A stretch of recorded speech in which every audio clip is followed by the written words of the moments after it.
I can remember when I was like 2 and 3 years old. I felt like I was 10. I was always quiet. God would use me for some extraordinary things. I'm not, I would say, like happy every day. I wrote this letter like I wanted to die. So yeah, I would say that I have a lot of acquaintances, but I would say that I have like 6, 7, 8 friends. I know that my energy can make people uncomfortable. I'm always in like grind mode. I didn't always have like a mom who was like nurturing or coddling. How do you feel about being seen? I struggle with it. I appreciate your transparency. I will have my own TV show. I love it. I love it. You will succeed. I'm free, I'm free. Won't let the enemy get the best of me. And I'll be what you created me. This is my destiny. What's going on, y'all? Welcome back to another episode of Purpose Over Everything podcast, where we plant, pour, and push you into purpose. I'm Q, and I have a very, very special guest. Now, usually on my podcast, I don't introduce the guest because I feel like if I do it, it's cool and all, but a lot of times people just don't really introduce themselves for some reason. So I want you to introduce yourself to the people. Tell us who you are. All right, cool. What's up, y'all? My name is Marco Loso, not Polo. It's Loso. I am an aspiring actor. I am an educator. I am caring about people. I like to write. I like to observe. And I like to have dope conversations with people. So, my brother, I appreciate you having me. No problem. So, yeah, that's it. So, real quick. So, I met you at one of the schools that I was working at. And for some reason, bro, like, it was just something special about you. Like, your aura, your delivery, the way you just was operating. And I'm just like, yo, this guy has something. I just don't For know real? what it is. Yeah. Bro, that really makes me feel a lot better about myself because a lot of days I'd be like, I don't really know what I'm doing, but we just gonna go with the flow of it. Yeah. So I appreciate that.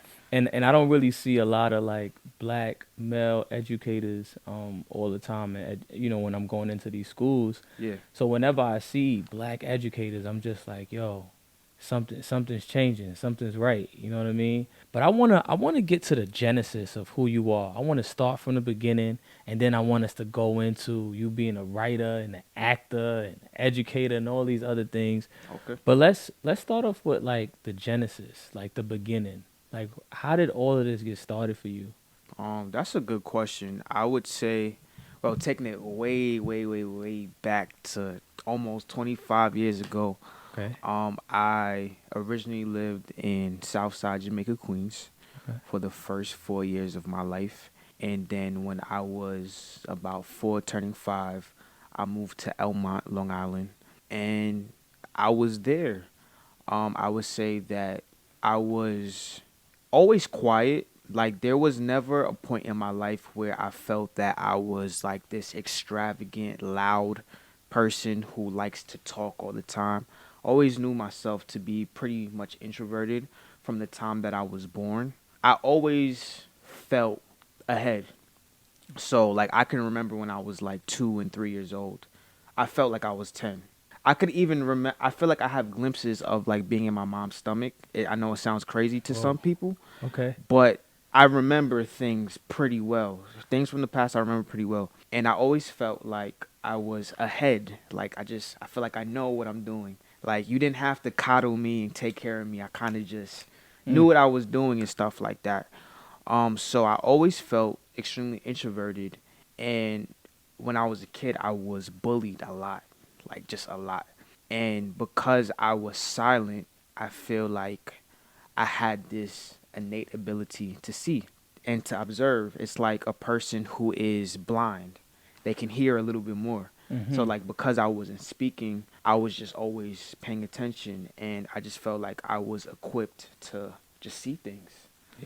So like when I was in high school and stuff like that, I was in the library one day and my I believe it was my librarian. It was my librarian. I was in the library and she knew that I would just write well on my essays and stuff like that. and she asked me if I would want to be a part of the high school newspaper. And I was like, yeah. And I did it, and it just kind of just worked for me. And then I remember in 2015, I was having just feeling like really low within myself, feeling like really depressed and stuff like that. And my grandmother, she always told me to come to church with her. And I just randomly went, and I went, and it was probably the most liberating experience that I ever had in my life. Mm. That October, well, the next year, I got baptized, and I got a word that God would use me for some extraordinary things, not knowing 8 years later all the things that I would be able to do Mm. and stuff like that. And from there, it's been just like this roller coaster ride. I don't think that I have all the details of how life should go, of what's going to happen tomorrow. I don't know it all, Mhm. but I would say that I do live an extraordinary life. I like to say that I'm the baller shot caller in my I life. love that, bro. And yeah, I'm not, I would say, like, happy every day, but I can look at myself and be like, I'm content with where I'm Mm. at my age. I like that. So you just told us a lot, bro. You Yeah. just you just you just went through a lot just now. But something that I want to talk about is the bullying. So you said you were silent. You didn't really say much. You was introverted and you used to get bullied a lot. So like, what did people bully you for? Did they bully you because you were silent? Like, what Yeah, type of I bullying was did you just experience? introverted, and because I was short. Well, not really. It wasn't because I was short or anything like that. I was just silent, and I wasn't like the smartest person in class and stuff like that. Like, I always needed a little bit more attention because, like I said, I think I process things, Hmm. so it takes time for me to always get it. So it would be stuff like that.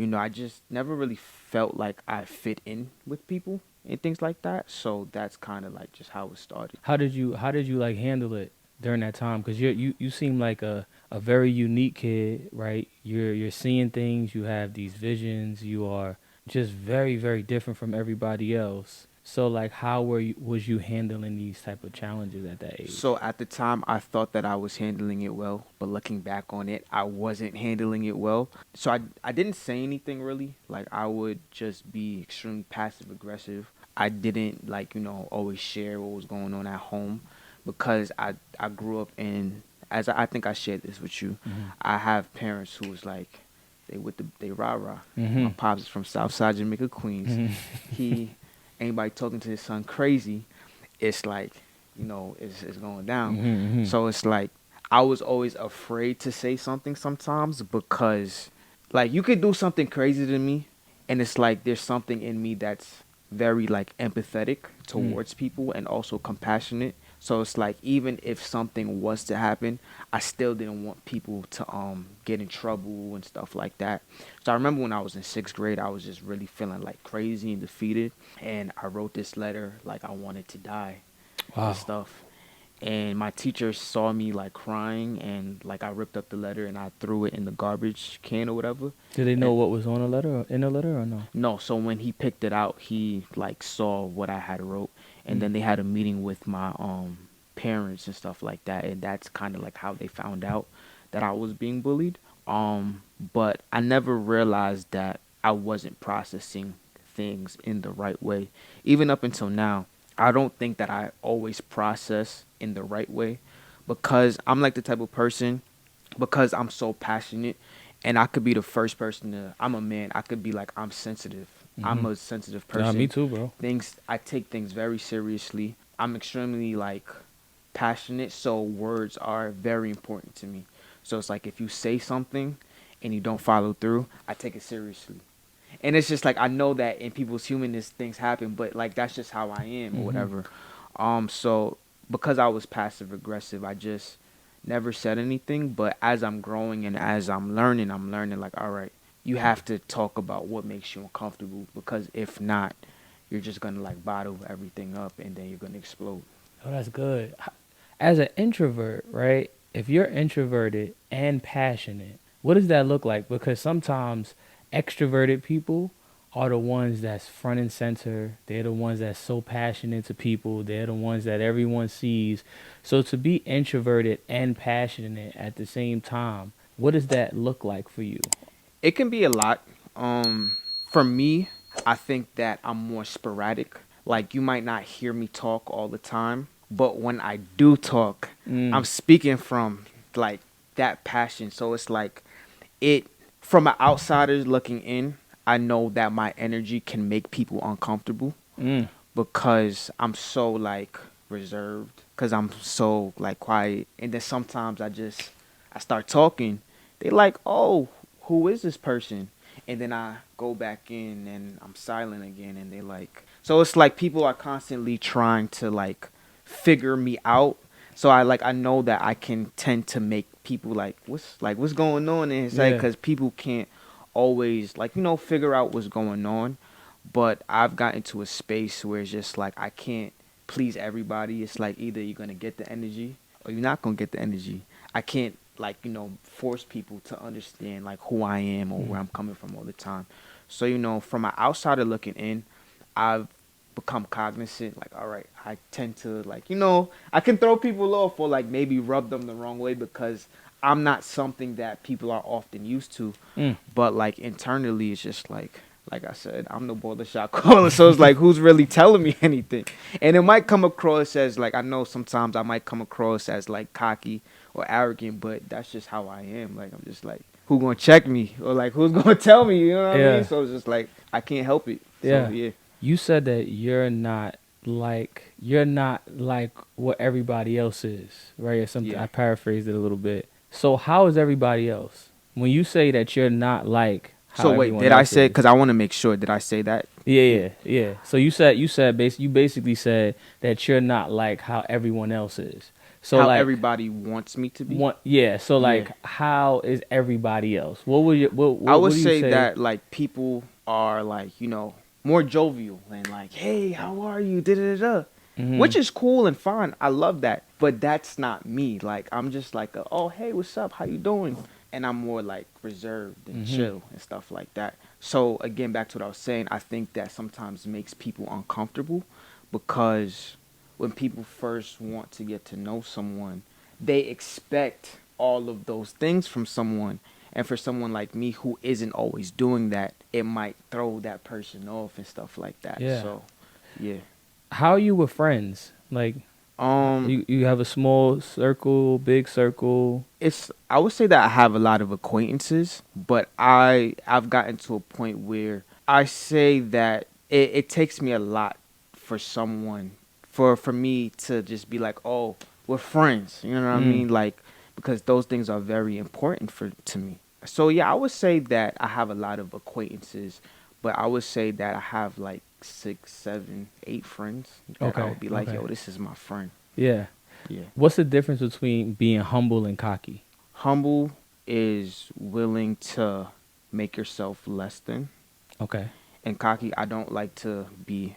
I like to look at words. Look it up, bro. If Let's I'm being do it. honest with you, Let's do it. Let's do it. I wanna hear it. because I don't like to just talk off the top of my head, and Yeah. then I'd be like. So cocky means to be conceited or arrogant, especially in a bold or impudent way. So what does that mean to you? Conceited or arrogant, especially in a bold or impudent way. Yep. To overexert oneself Mm. in a way that would evoke some sort of agitation. Ah, okay. Because some like people get this confused, like confidence, cockiness, being humble. It's just like if Hold on, I you're want to look up humble. yeah, look that up. I think if people are considered cocky, they might like people might not like that.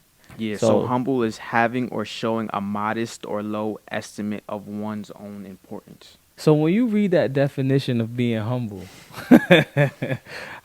what does that sound like to you being humble? Having or showing a modest or lower estimate of one's own importance. Me personally, Talk to me. because Talk people to me. will be like, I don't want to get into it. But for me, I feel like based upon this definition, Okay. when you're lowering yourself, it's almost like you're making yourself less than. Mm. You know what I mean? Mm. So I'm not saying there's anything wrong with being humble, but I'm not sure if I completely agree with this definition. Hold on, because there's another one. Of low social, administrative, or political rank, lower in dignity or importance. Ooh. I'm not sure if I really like the word humble. But this is what I say. I like to like look up words because I we like use that. all these words And it's don't just really know like, what it means.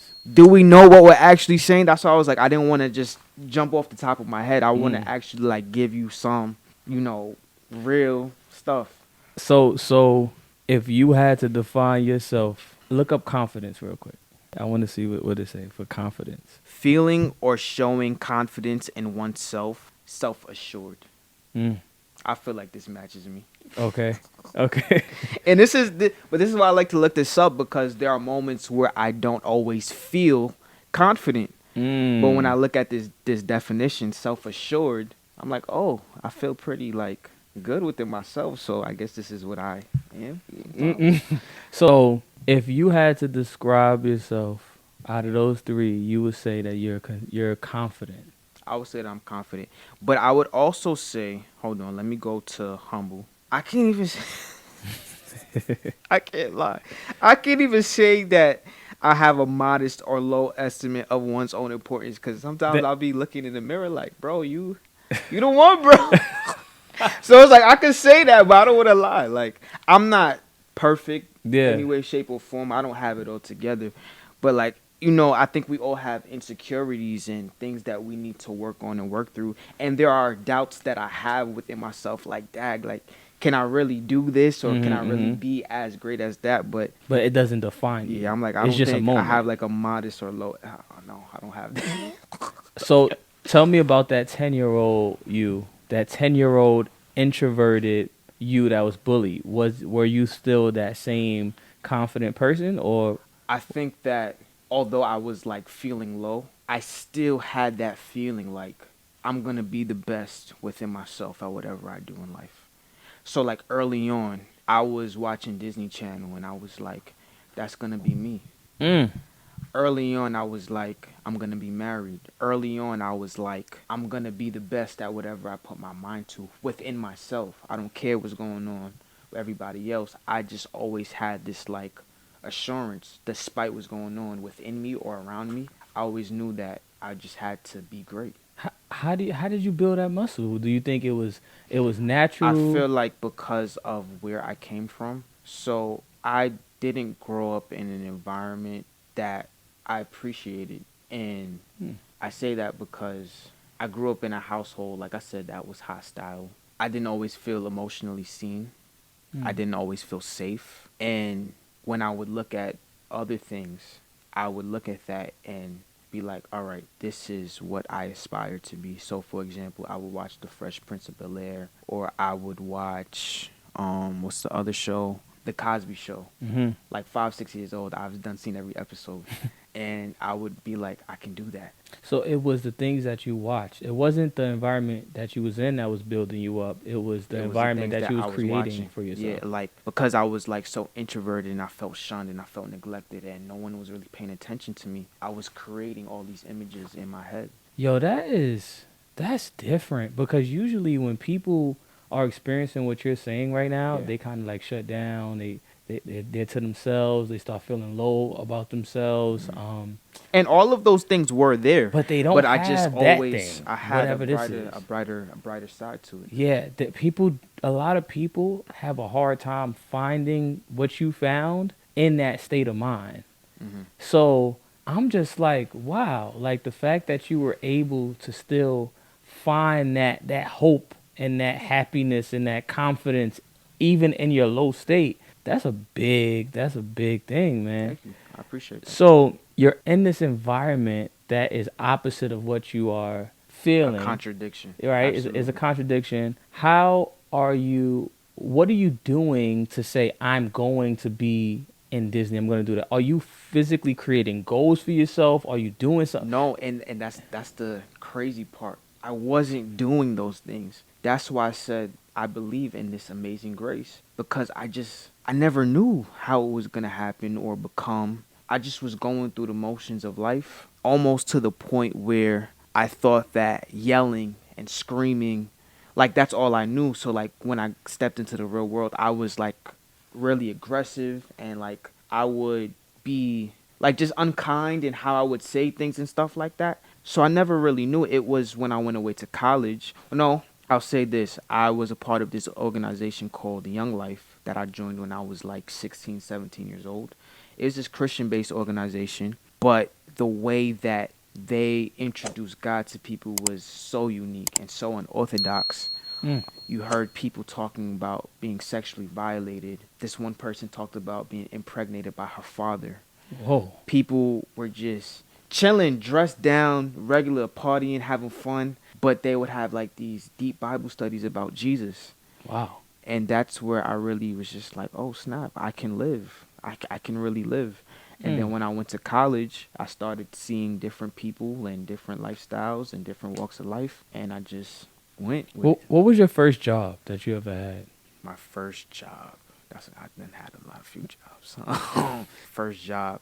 I used to run track in high school, and what is it called? There's this track out in Manhattan, Mm-hmm. and it was, I forgot the name of it. Mr. Wiles, he runs there from the Okay, school. Yeah, he uh-huh, runs uh-huh. there. And I was just doing. I was like helping with the sand, the dirt for like people who do like the hurdles and stuff like Mhm. that. So that was my first job. I was like 14. So knowing that you're great, because I'm seeing a 10-year-old kid in a not great environment emotionally, Mm-hmm. but this person still believes in himself and believes that he's gonna be special. Mm-hmm. Did you start saying to yourself, okay, I don't need to work, I don't need to have a job because I'm gonna just be this amazing person? I was never like that. I think I'm actually even now. I'm always in like grind mode. That I struggle with relaxing and resting. Mm. So I think that I've always had like this work ethic within me. Now, don't get me wrong. I have my off days where I don't want to really do anything. Of course. But I'm always the type of person who is willing to, all right, let's progress. I got to make sure that, I'm paying my bills on time and stuff like that. So I don't think that I've ever been like that. Even now, I struggle with receiving. Like if someone wants to do something for me, I don't always know how to like be receptive to it because I'm like so emotionally independent when it comes to things. I didn't always have like a mom who was like nurturing or coddling or was the type to like just help with certain things. I always had to like figure out on my own, and I appreciate and I love them. They were there like in the household, but like I said, I just developed this level of independence within me because I didn't emotionally trust people. So it just makes me want to do it for myself. Like I have this belief that there's nothing that anyone can do for me that I first can't do for myself. I believe So that. like I don't really want people to like pay for my bills or buy. Like I remember one time for Christmas, my parents, they was like, "What do you want?" I said, "I don't want anything." And I was like 15 years old. Like I legit did not want anything. So yeah, You think that came from a traumatic place? absolutely. Yeah. Absolutely. I think that how I operate, like I said, I practice a lot of self-awareness. A lot of the things that I do is rooted in trauma. Yeah. And do you think that's healthy? Yes and no. Break that down for me. So I say yes because I feel like without my traumatic experiences, I wouldn't be who I am today. I wouldn't have this level of ambition or independence or like kindness that I have towards people and empathy and understanding. So I say yes, but I also say it's not healthy because there is still a void that I think that sometimes I still try to fill. Like sometimes I'm always questioning my motives. Like, do I want to be an actor? Do I want all of these things just to feel what I didn't get Mm. in my childhood? So, I'm always in that tug of war. Like, Yeah. yeah, this is good, but what is the intentions behind why you're operating or doing or seeing things in this lens? That's powerful, man. Yeah, so And what answer do you get when you ask yourself those type of questions? it goes always back to the intention. So I'm always asking the intention of that moment. So if the intention is not right, I oftentimes have to pull back. Mm. If the intention for what I'm doing is right, then I'll go with it. How do you So how do you know when it's wrong? I mean, It's a soul feeling for me. can you give me an example of a time? Absolutely. I had the opportunity to stay at a job that was paying me well, that, To most people, they was like, yo, this is great. But what I was seeing in the environment was a contradiction to what my soul was doing. Like, I didn't see kindness. I didn't see love. I didn't see people being patient with each other. And it was just not it. And I had to make that decision to leave because my soul was on the line. And because my soul was on the line, I said, I can't tolerate what's against my soul. So I went back to the intentions. Why are you really here? Yeah. And I was there because my boss, who had got the job, she asked me to come in and help and support. So after she quit, she left. Now I'm just there chilling. Mm. And my soul was becoming agitated with it. And I can't do it. How do you feel about being seen? I struggle with it. Talk to me. As much as, yo, this is good. It's like I feel like God be talking to me because I have these conversations with myself. I struggle with it because I get uncomfortable quick around people. Too many energies make me very uncomfortable. Mm. But I think it's something that I'm constantly being challenged to do because there are moments where someone might just give me a microphone and be like, hey, go do this. I'm like, huh, me? Who? What? You talking to the person in the back? Who you talking to? And I get up and I can speak so eloquently, but like I can be in spaces where I just don't like to be seen. I don't like people to see beyond what I want them to see. Mm. Because I think that I've grown comfortable with being the most observant person in the room, that when I meet someone who can match that energy of seeing beyond my layers, it throws me off because I've developed this thing of like you can't can't stoop see. past Yeah, my yeah. you know what I mean? Yeah. So it does make me very uncomfortable. And the reason why I asked you that question is because you said you want to be an actor. You're a Yeah. writer, right? You are a confident individual. Mhm. You know, we could. I could feel that you're confident, but at the same time, it doesn't seem like you really like being seen as much. Mm. So I'm just like, It's a battle every day. how could you fully pursue being an actor where you always have to be seen? Yeah. How could you pursue that but not want to be seen? That's tough. I feel like if you want to take it spiritually, Mm-hmm. I think my flesh doesn't want me to be seen Oh, okay. like who I am in my humanity Mm-hmm. is like, no, I can't do it. I don't want to do it. Da-da-da-da. Mm-hmm. But going back to like the whole soul thing, my inner man, my spirit is always leaping like, no, we're gonna do this. Yeah, You you have do. to do this. Yeah. So it's that tug of war within myself, and it's something that I'm growing through and Yeah. going through currently. If one of your students told you, my flesh is telling me don't do this or don't do what my spirit is saying I'm supposed to do, what advice would you give to that student? I would always encourage them to do with what your soul is telling you to do. I always lead from the position of encouragement. However, I never believe in telling somebody what to do. Mm. I don't believe in making decisions for people. Mm-hmm. So I always like to be in the position of, well, if your flesh is saying one thing, I can't tell you what to do. Like if you feel like you can't, I'm not going to tell you what to do, but I always lead from the position of encouragement. Like, hey, if this is something your soul is really telling you to do, if this is what your spirit man is guiding you to do, I always try to encourage them to pursue it. But I'm not a forceful person. Yeah. I'm not the type of person to make someone do something. Now, I don't know what it will be like when I'm a father or anything like that. It might change, you know what I mean? But I'm always in that position of I'm not nobody's dad, you know what I mean? So I don't always feel the right to like just like, you know, try to pull somebody to do something. That's not my leadership style. Does your parents see in you what you see in yourself? I don't know. And I think that's why I'm always trying to meet like the next level because like I said, because I didn't always receive that validation. I think a part of my ambition is trying to, hello, do you see me? Mm-hmm. You know what I mean? And like, I don't know. Yeah. Like they say it. They say it to you. They don't. I don't. It's seldom that they say it to me, but Mm. I think they're the type of people, and in me getting to know them more, you know, I've been practicing a lot of forgiveness over the last 5 years, and so like I think to other people, they'll tell them because they'll be like, for example, my parents' friends. Like if I see them, they'll be like, "Oh, your dad said such and such about you. You know, I know he's proud." But they're not really the type to say it to me. Mm-hmm. So, like I said, words are very important to me. So I don't know. That's something that I think it is. I think they do see and I think they do care, but it's a me thing that's still trying to. Although, like my mind knows it's true, my heart is trying to connect to. Yeah, it's trying to connect to believing that it's actually true. That's deep, bro. I go deep. I could go very That's deep. super deep, bro. Yeah. What do you see for yourself like right now? Like what do you want to be in life? I want peace.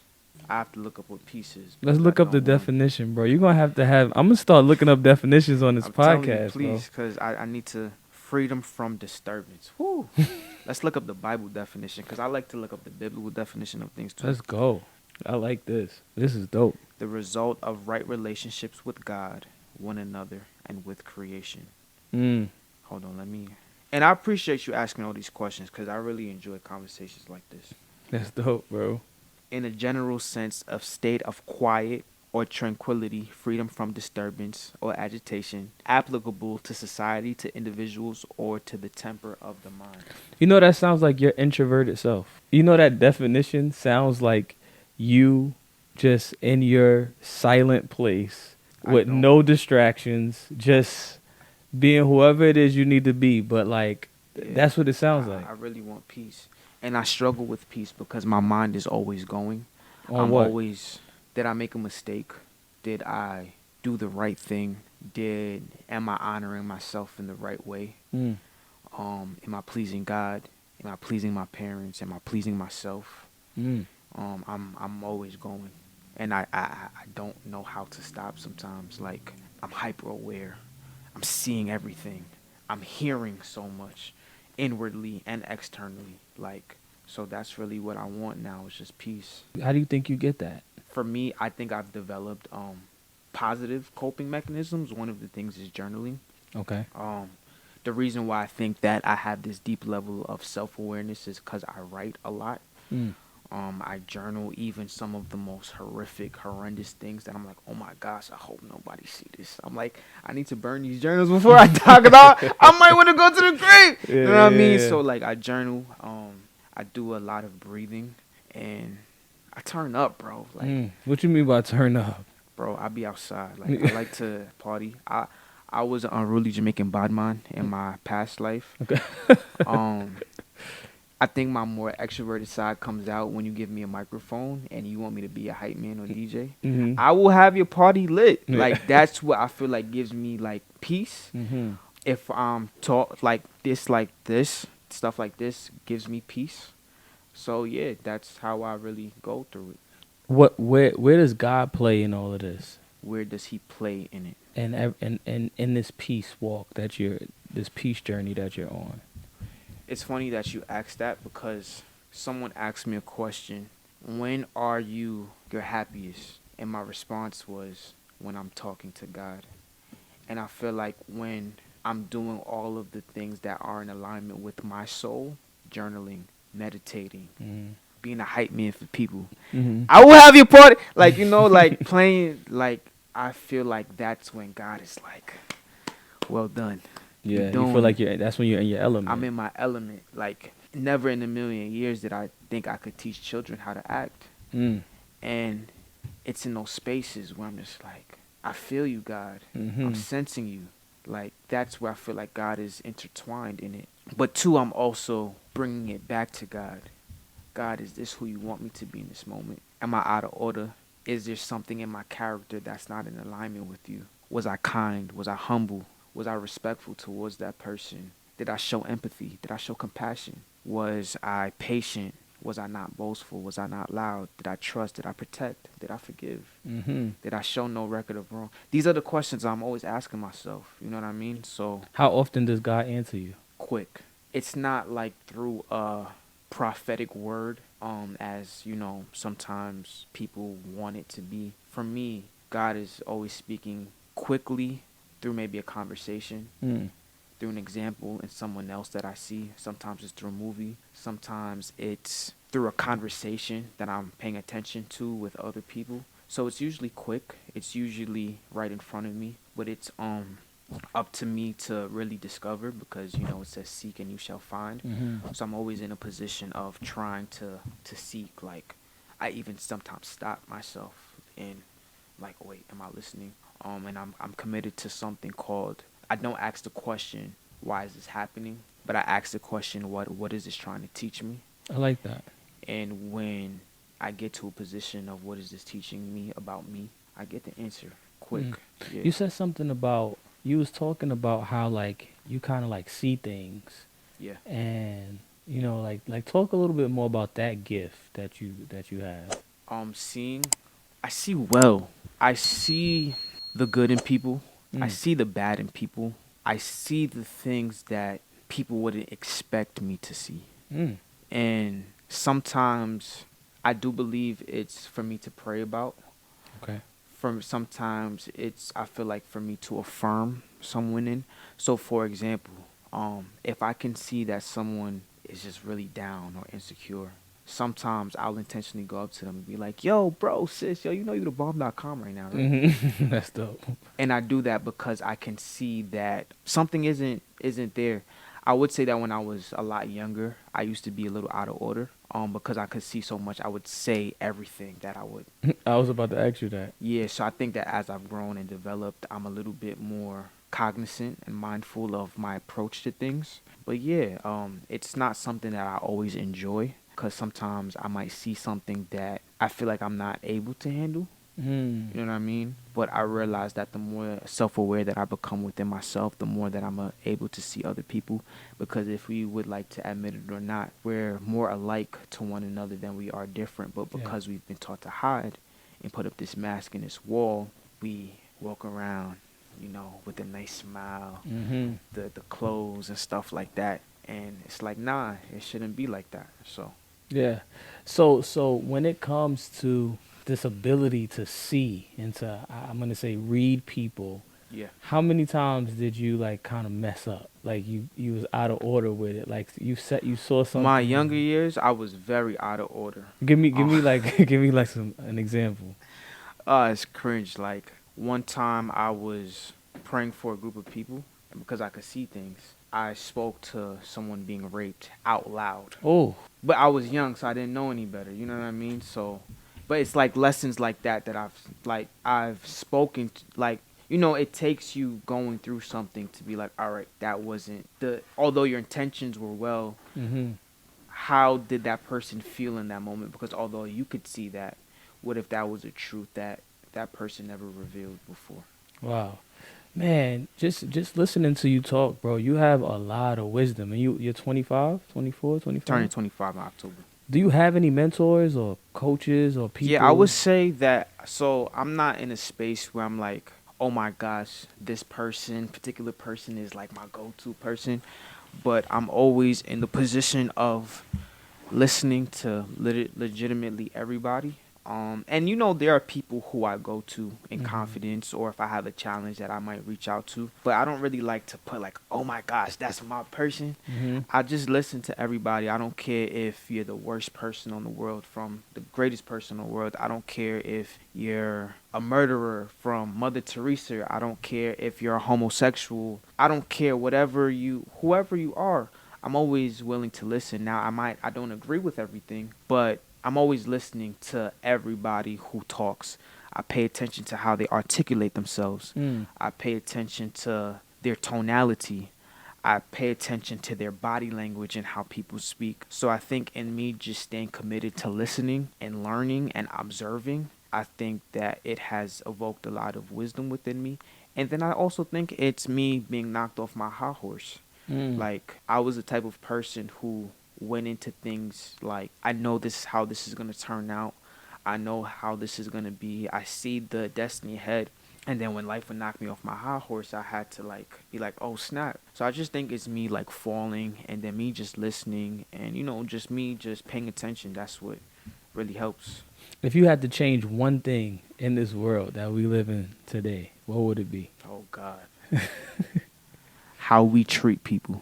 And I Mm. put we in it because I'm a part of the problem too. How quick do we assume that we know someone based Mm. off of a mistake that they made? Mm. How soon are we to cut people off when they do something wrong or volatile towards us? Mm-hmm. How soon are we just to make an ignorant comment about somebody Wow. because of what they might look like or where they might have come from? Yeah. So for me, it's just like how we treat people. Like, I think we need to treat people better. Now, before I say this, I'm not validating this person's decisions. I look at somebody like Diddy. I see all these blogs They going crazy on him right violating, now. bro. And I'm not saying that what he did or what we don't know Right, we don't know. exactly. Right. But if he has done some of the things that is being speculated about him, how many people are being there to be like, yo, my brother, you good, bro? Yeah. Yeah. I'm praying for you. What is your heart condition like in this moment? Yeah. Do we take the time to really sit back and think, dang, this brother right here, it might have suicidal thoughts. Yeah. We don't know what's going on, but we have all these posts about what he's done wrong. Cassidy. All these different things, Mhm. but are we really like, are we checking in? Are we affirming? Are we saying, any of those things? Yeah. And like I said, I put me in it because Right. We're all a part of it. you know what I mean? Yeah. So I'm just We all like, play a that's the part. one thing that I would change, how we treat people. I like that. Bro, you want kids? Absolutely. How many I kids want you twins. 2, 3 is an accident. want?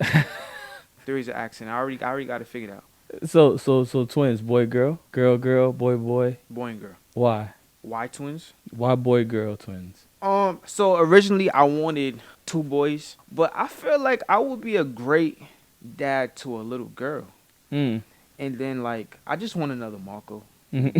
Somebody to just carry the legacy. Yeah, like Marco. Like my dad's name is Marco. Oh, My name is Marco. So are you you're a junior? I'm a junior. Yes. So okay, so it'll be Marco. He'll be Marco the third. Yeah, Marco Robinson the third. And then it's like, yo, you never meet a lot of people with the name Marco, so it's just like I just kind of like Marco. Yeah, yeah. So I definitely want children.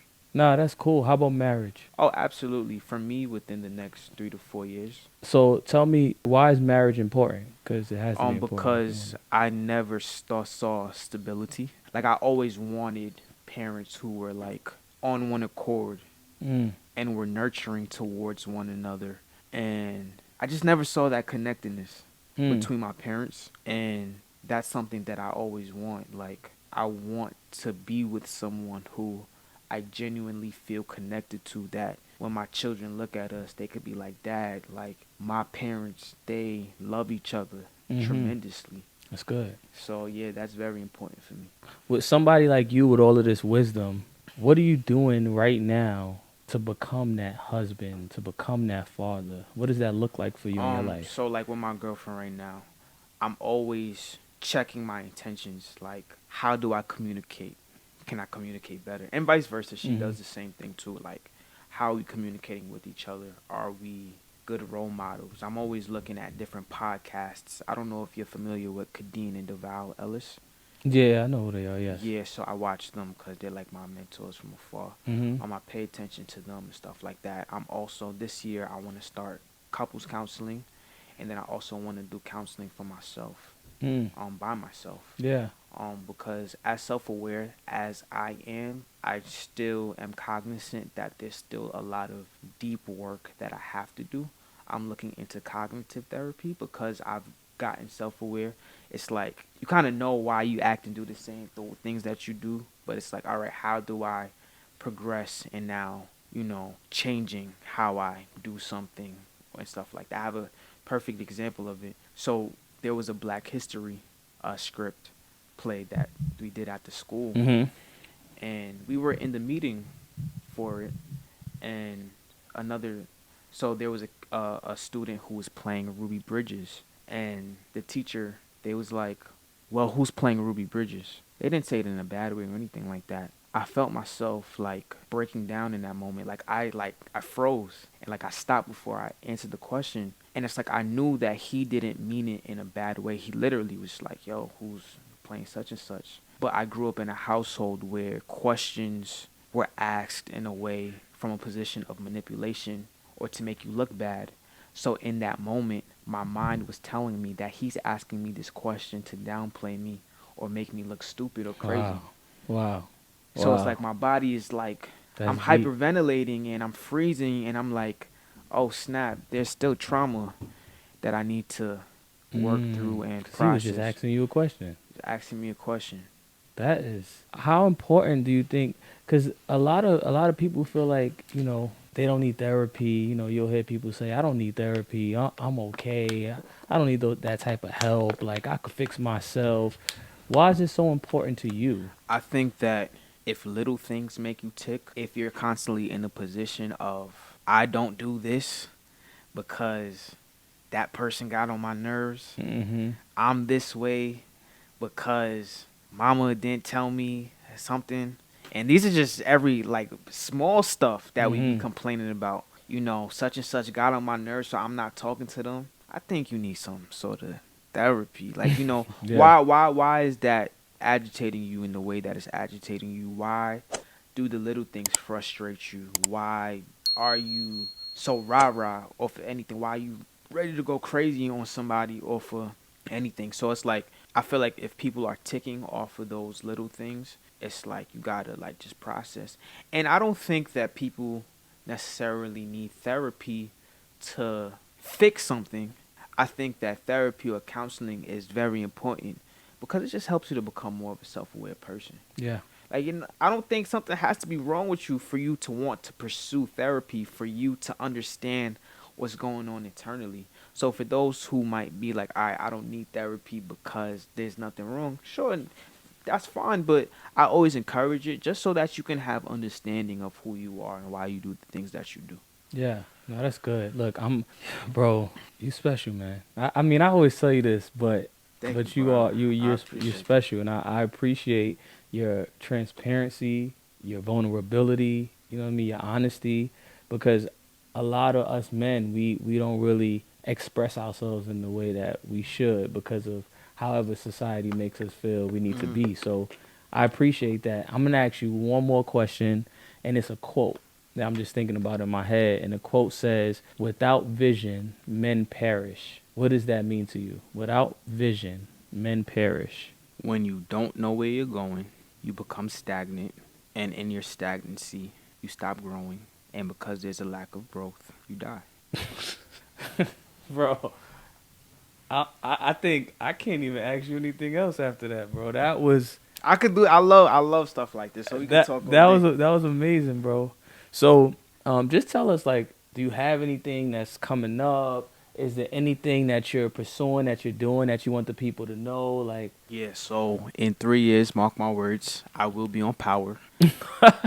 I will have my own TV show. I love it. I love it. And I don't really like to tell people like this is what I'm doing or this is what's about to happen. I just like You just do it. I just want to go through the motions of life. So I used to do all of that stuff, but now I'm just like when it happens, and people will see it. So Yeah. yeah, I don't really, but that's the biggest thing for me. It's like being on Power. Okay. Like that's what I really want next. Well, you heard it. Listen, when Marco gets on Remember Power, this just podcast. know that he said it here on Purpose Over Everything podcast. Look, thank you so much, bro, again, for being a part of this podcast. Truly appreciate you. I hope you come back again. I got you. I Whenever you need me, really I think got you. that people don't want you back on here again. Thank you. I got you. So, like I always say in every podcast, man, if you know and understand God's purpose in your life, you will succeed. So, I just want everybody to continue being amazing, being blessed. And Marco, I want to pray real quick, but I want you to pray us out if that's okay. Oh sure. So No problem. pray us out real fast. Thank you so much, God, for you being God. Thank you for being so sensitive to where we are, even in those moments when we can't see you, even in those moments when we don't put you in the plan that we have intended. Thank you for your love that's patient and kind and not boastful and not loud, and for your love that trusts and protects and forgives, and for your love that doesn't fail, and your love that would leave the 99 just to come and find us. We thank you because you are such a special and miraculous God. I thank you for Q. I thank you for this podcast. I thank you for his wife, and I thank you for his children. I thank you for the intended destiny that you already have laid out before us.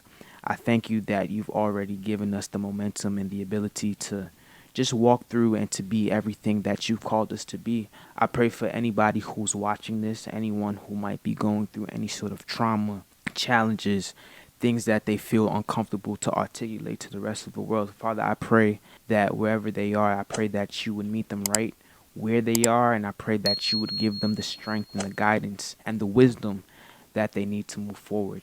I pray that when it's all said and done, you would use us all as the living testimonies to say that God can do absolutely anything. It's in your precious name we so sincerely pray. Amen and amen. Amen. We out of here, man. I'm free. I'm free. Won't let the enemy get the best of me. And I'll be what you created me. This is my destiny.